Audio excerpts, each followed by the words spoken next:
বিসমিল্লাহির রহমানির রহিম। আসসালামু আলাইকুম।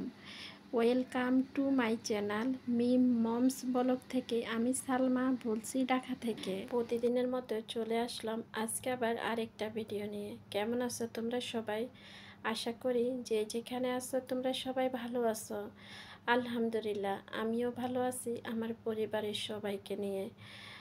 আসলে দেশের যে পরিস্থিতি, ওই পরিস্থিতিতে কেউ ভালো নেই। তারপরে বলতে হয় আলহামদুলিল্লাহ, আল্লাহর শুক্রিয়া আদায় করতে হবে। এই কারণে আলহামদুলিল্লাহ।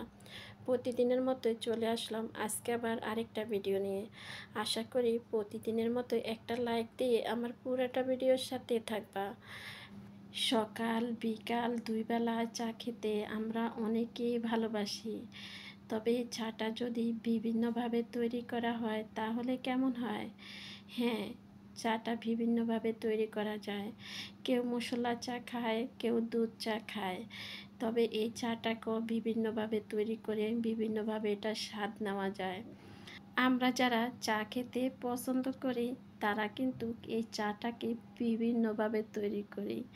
তবে অনেকে আছে দুধ চা খায় না, তারা মশলা চা খায়।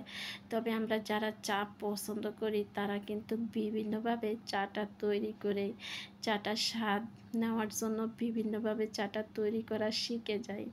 তবে ক্যারামেল চাটা কিন্তু অনেক ভালো লাগে।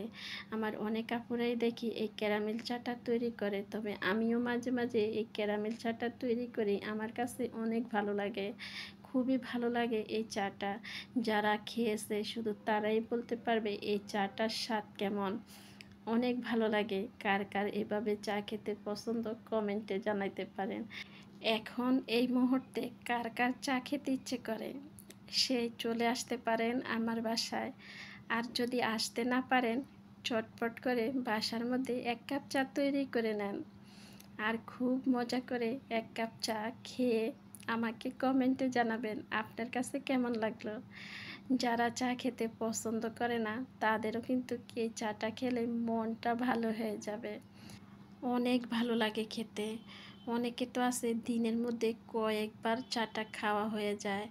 তারা চাটাকে অনেক ভালোবাসে, এই কারণে অনেকবার খেয়ে নেয়। সন্ধ্যার সময় কি নাস্তা খেয়ে নিলাম সবার সাথে তো শেয়ার করলাম। চলেন এবার দুপুরের জন্য রান্না করব। আজকে কি রান্না করব দুপুরের জন্য তাই তো দেখাই দেব সবাইকে। আমি যে প্রতিদিন কি কি রান্না করি ওগুলোই শেয়ার করি আমার সব আপু ভাইয়াদের সাথে। এখানে আমি সবগুলা মশলা দিয়ে মশলাগুলা ভালো করে কষিয়ে নিলাম।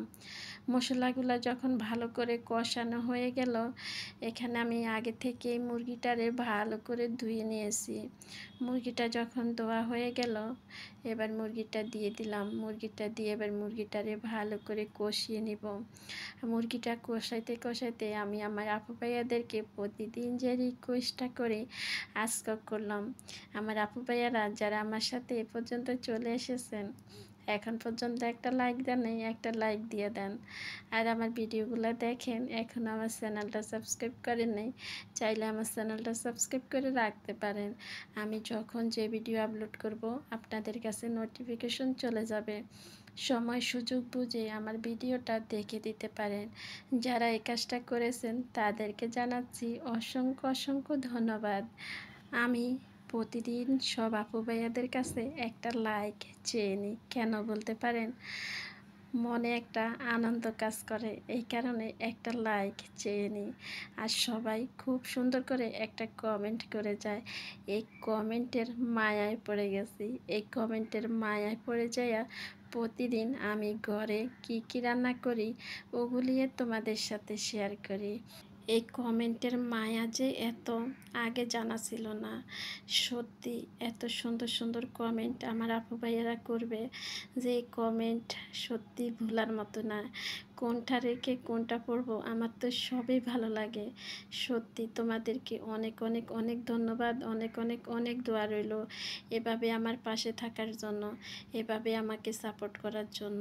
অনেক ধন্যবাদ আবারও। কথা বলতে বলতে মুরগিটা কিন্তু মশলার মধ্যে আমি ভালো করে কষিয়ে নিলাম অনেকক্ষণ ধরে। এটা আমরা যারা রান্না করি তারা কিন্তু সবাই জানে, মশলার মধ্যে যত ভালো কষানো হবে খাবারের স্বাদটা কিন্তু বেড়ে যাবে। এটা কম বেশ সবাই জানে। কষানো হয়ে গেলে আমি কয়েকটা আলু দিয়ে দিলাম। আলু দিয়ে ঝোলের জন্য পানি দিয়ে দিলাম। কয়েকটা কাঁচামরিচ দিয়ে দিব। এবার ঢাকনা দিয়ে এভাবে রেখে দিলে কিছুক্ষণের ভিতরে রান্না একদমই রেডি। কেমন হয়েছে রান্নাটা? কালারটা মাশাআল্লাহ খুবই সুন্দর আসছে। এবার জিরা ভাজা দিয়ে নামিয়ে নিব। রান্না কিন্তু রেডি। এবার একটা কাঁঠাল নিয়ে আসলাম। এবার দেখি কাঁঠালের ভিতরে কেমন। নরম কাঁঠাল হলে তো একদম খাওয়া যাবে না।